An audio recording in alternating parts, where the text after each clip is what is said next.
I know a few good stories. They take place in a corner of America that might seem familiar, yet still manages to surprise. The settings are spectacular, the characters compelling, the action exciting, the plot lines unpredictable. I'm Tom Richardson. Join me as I explore New England's great outdoors, from Candlewood Lake, Connecticut to Caribou, Maine, from the beaches of Cape Cod to the peaks of New Hampshire's White Mountains. The stories are waiting. Let's live them on Explore New England.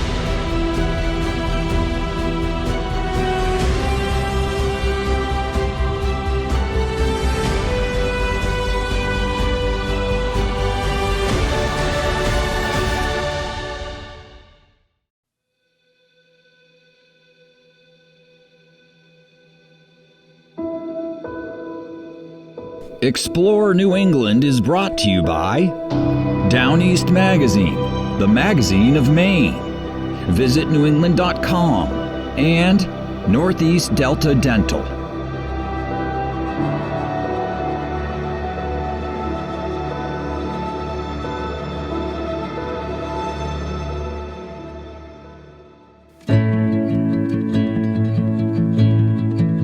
Way up in North-Central Maine, where the blacktop gives way to dirt logging roads, a group of like-minded folk gather in the spring, shortly after ice out on Moosehead Lake. They rendezvous on Spencer Bay, just west of the tiny village of Cocadjo, to pursue lake trout, brook trout, landlocked salmon, and the occasional smallmouth bass. And they do so in classic Northeast craft, the designs of which spring from Native American voyaging canoes later used for 17th and 18th century fur trading.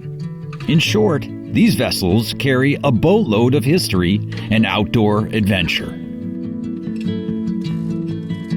So the Northern Grand Laker Freighter Canoe Group began probably about 7 years ago, and it was my way of a social media experiment. Meaning I'm not real well-versed on Facebook and social media as a whole, but I figured, I just bought this boat, and I bet there's other like-minded individuals around that share the same interest and enthusiasm. So I started the group on Facebook, and I think after about a year, the group had about 100 members.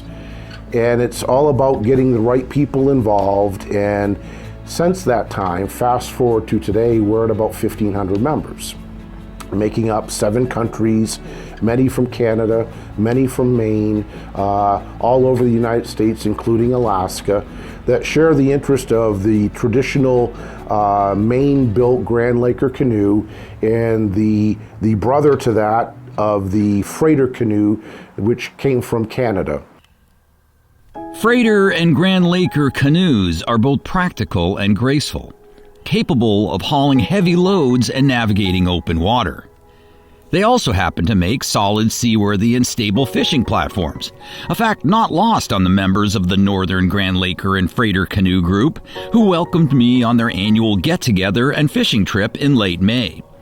Some brought canoes made of fiberglass built by small commercial shops, while others, like Terry Kelly, built theirs from scratch. I got interested in the Grand Laker because it's a traditional Maine fishing boat, especially down in down East Maine, Washington County.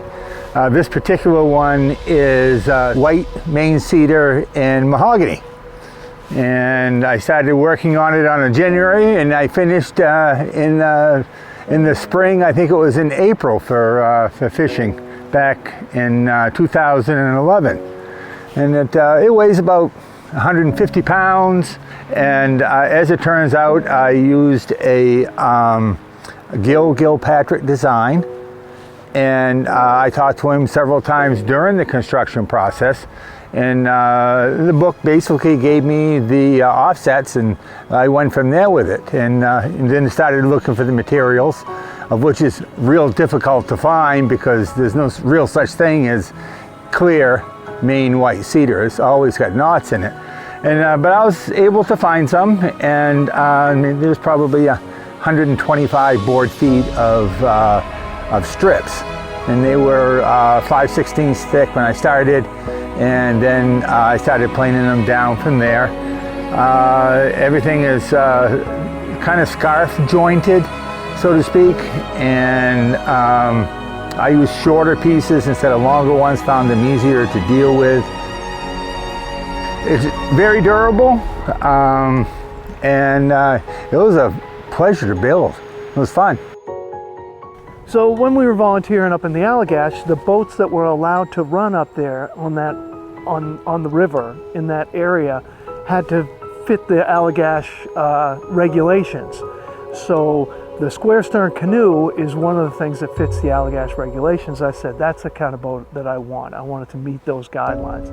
And like I said, it's a very stable boat. It's sturdy, it's a workhorse, holds a lot of gear. That's really what I was looking for. So it's a Scott. It's the 18-foot Albany square stern. It was originally sold out of Medway, Maine, which is where my wife's from. So we had a little connection there. And I didn't feel like I needed a much bigger boat. It'd be more than what I could handle, or more than what I was really interested in working with. This gave me a little bit more flexibility as far as getting in and out of ponds and stuff pretty easily. So historically, the Grand Laker canoe has been used to take sports out, fishing primarily in the Grand Lake stream area, but also throughout Maine. The Grand Laker is, really home to the state of Maine, and there's some great individuals that are still crafting these fine works of craftsmanship to this day. The freighter canoe goes all the way back several hundred years ago, especially in northern Canada, before outboards, as a way for the fur traders and the people that are hunting in commerce. That's how they transported the goods and services on the northern rivers of Quebec and in the North Woods per se. Today, there are many lodges. There's outfitters that use the freighter canoe just due to the fact the amount of payload you can put into one of these boats. They're easy to maintain. We're running an 8-horse or a 9.9 or a 15-horse outboard. They're very economical to own and operate, and by far just a great boat.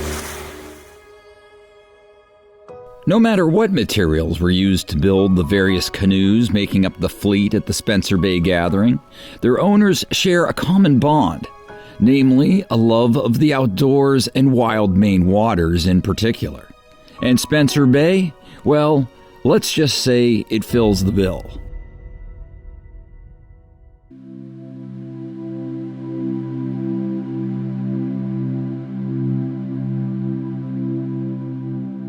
Spencer Bay is well known for its spring salmon, togue, and brook trout fisheries.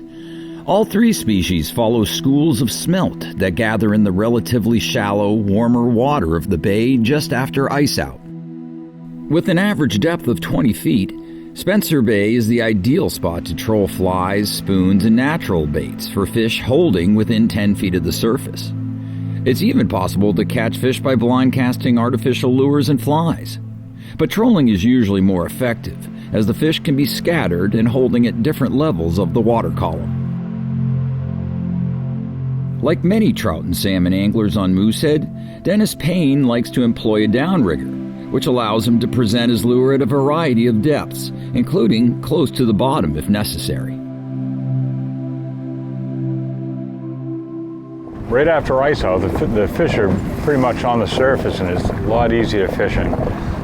Yeah, just about anywhere on Moosehead. If you put a line just above the water, typical spoon, maybe a flasher, you're going to catch salmon and lake trout.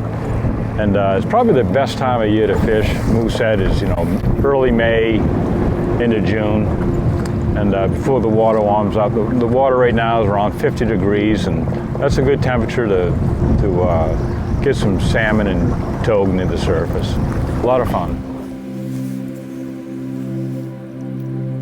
My typical trolling speed is like 1.9 miles per hour to 2.4. And I may speed it up just a bit later this summer, but generally in the spring I troll pretty slow.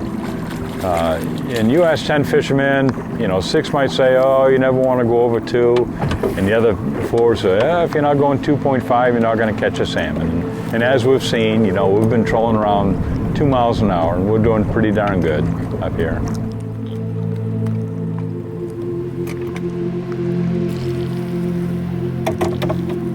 One monster, 16.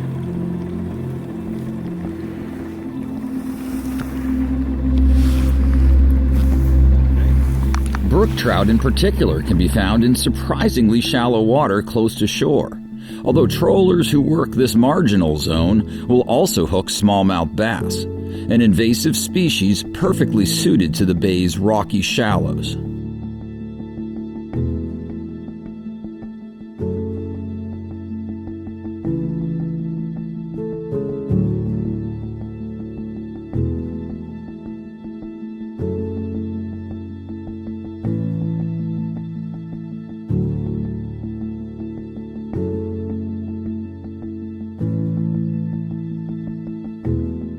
As with any fishing trip worth its salt, there's bound to be at least one story about the one that got away. And in this case, I found myself at the center of just such a tale when I lost what was surely the trophy togue of the trip. Yeah, look at that. Nice. You're kidding me.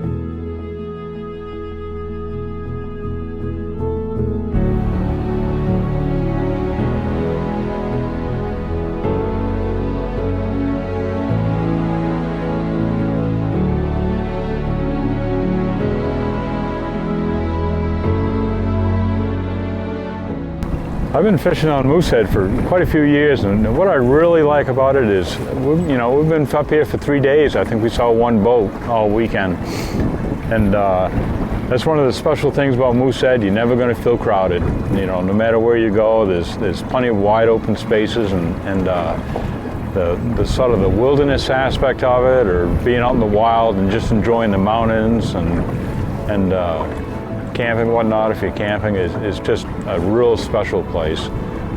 Fishing's phenomenal, the scenery's phenomenal, the people are nice, and it's just a great place to spend some time and unwind.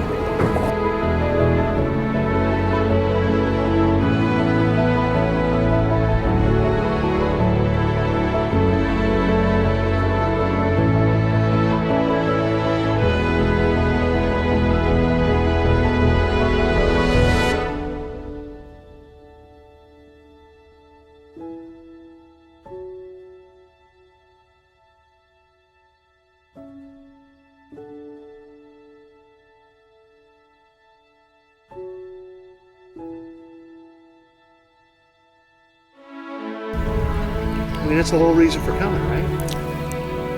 I mean, you put all that stuff behind you, right? All the troubles of the world, all the problems at work, all the stuff at home. You come out here and take a deep breath, put all that behind you, and live in the moment. Sun on the water, wind in the trees, the stars at night. I mean, you don't know what you're missing until you get out here. You don't.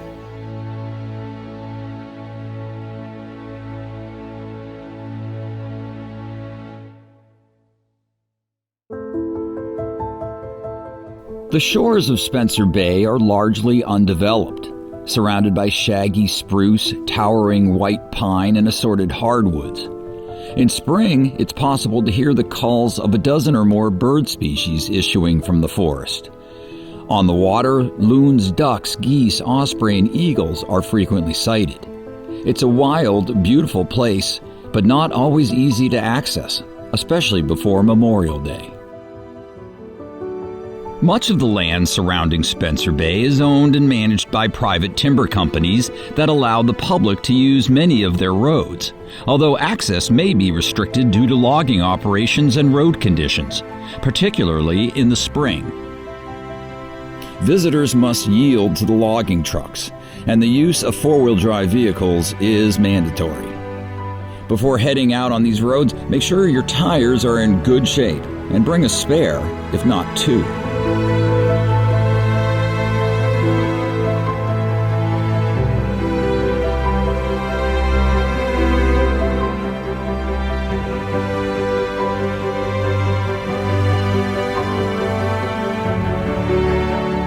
But having a boat completely changes the equation.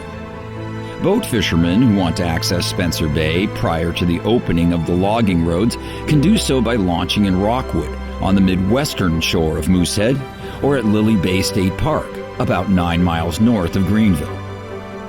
Once the logging roads open, usually around Memorial Day, boaters can use the launch ramp at the free Wilderness Campground on the eastern shore of Spencer. Additionally, there are individual primitive campsites scattered throughout the area, including some with incredible views. And if you have access to the water, you can take advantage of the series of wilderness campsites scattered around Moosehead Lake, most of them equipped with picnic tables and fire rings. They're available for free on a first-come, first-served basis.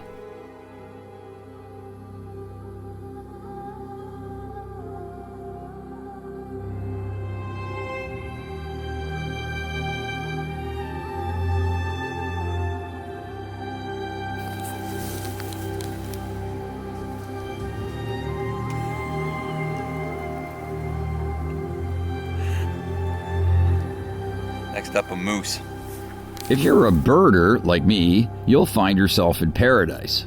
Indeed, cameraman AJ DeRosa and I spotted half a dozen warblers simply by driving along the logging roads and pulling over at select spots. Additionally, we captured footage of a rare spruce grouse, a bald eagle, and a woodcock.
This part of Maine is an amazing place to look for birds, but the visitor is likely to encounter other, larger critters on the logging roads.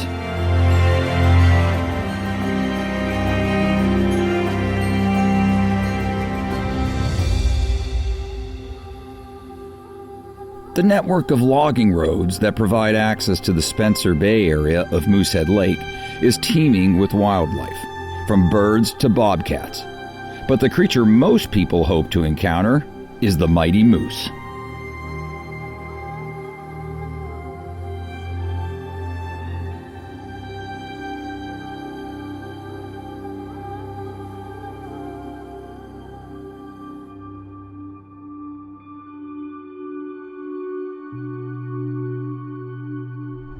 You know, it's a different set of tourists this year. You know, a lot more Maine residents. Can't believe how many people are coming up here for the first time ever. Really? And they live in Maine? They live in Maine, yeah. Can't believe how many people this has been the first time they see a moose. Lived here their whole lives. To say that Harold King likes moose is a gross understatement.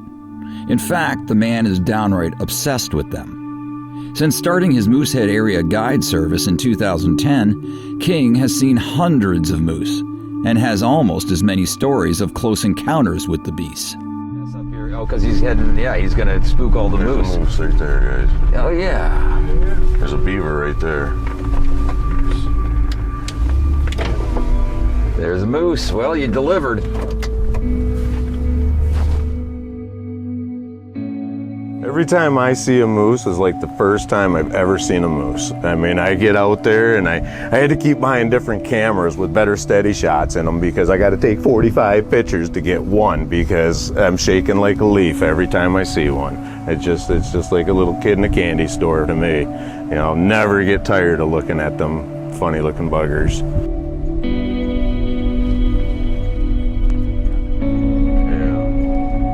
I mean, this was just a little tiny creek last year, you know, and the beavers came here, built their dam, make this whole nice pond here.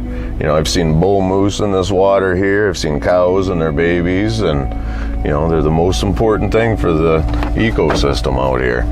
You know, they make all these environments, and the other day we filmed 4 beaver right here. There was a moose right in front of us, guys. See? Moose just came out of the beaver pond here. Right in the light. Here, get on the side.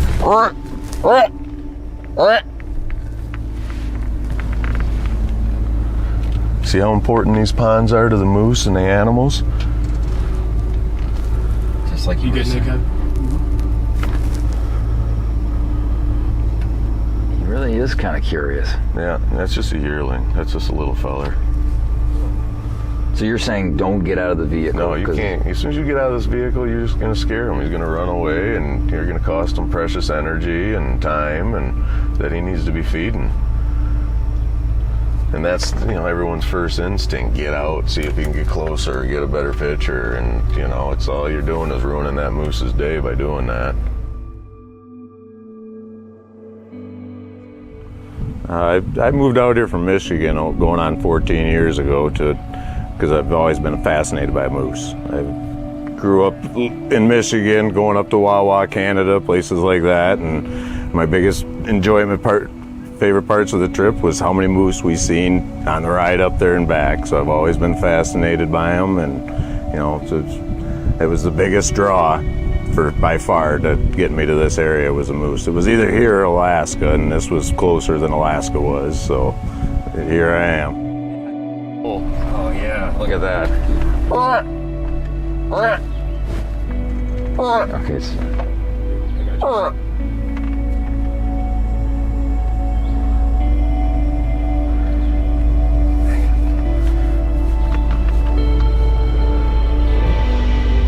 So you're just letting him do his thing, right? Just, you know, see, there's got that marsh right on the left. You see, he's gonna go in there? He might, you know. I think we're better off to just let him sit here. And he doesn't seem to be too panicky.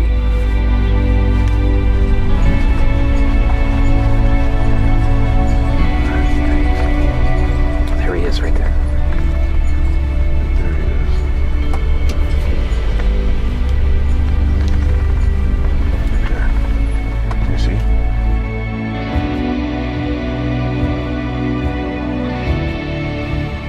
What's not fascinating about a moose, really, though? You know, I mean, you just got to take one look at the gumpy looking buggers and, you know, the long legs, the big nose, the dangly thing from their neck. What the heck's that all about anyways, you know? I mean, grow a set of antlers that big every summer and drop them off every fall. I mean, they're just an amazing animals. Yeah, they actually spend as much time in the water as a beaver or an otter, you know. That's where they go find their food, you know, a good portion of it at least. So they're quite an amazing animal.